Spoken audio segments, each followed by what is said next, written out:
आज दुपारी 2च्या पुढे नवीन साईट चालू केली.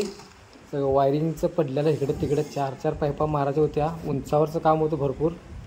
रॉबिन मीनं काम चालू केलं. वरनं सगळं वायर टाकल्या. रॉबिन का सुट्टीत देत नव्हता, घुमवायलाच चालू केला. एकदम रिस्क घेऊन काम केलं रॉबिन आज. कुठं बसलाय बघा रॉबिन.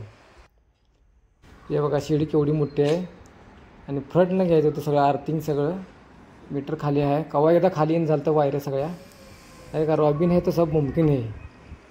रॉबिननं घुमवायला चालू केलं. लगेच ड्रिलिंग करून पाईपा बिपा घातल्या आर्थिंगच्या सगळ्यातनं एकदम. वायऱ्या एकदा खाली आल्या. सगळ्या मीटरजवळ वायर आली. MSCBची आर्थिंग सगळ्या आल्या. शिडीवरनं किलपा मारून घेतल्या सगळ्या एकदम बेस्टमध्ये. सगळं आर्थिंग जमिनीवर टेकलं एकदा. मेन MSCB इथं आहे आणि रॉबिन आपलं किलपा मारून चालू होतं. बघा काम कसं झालं बेस्ट. वायर एकदा जमिनीला खाली आल्यानं एकदम भारी वाटते. सगळ्या वायऱ्या जिथल्या तिथं आल्यात. आर्थिंग 3-3 फुटाचा अंतर. काम झाल्यानंतर ना चेहऱ्यावर एक आनंदच वेगळा येतो. रॉबिन खुश आहे ना तर बाय कर.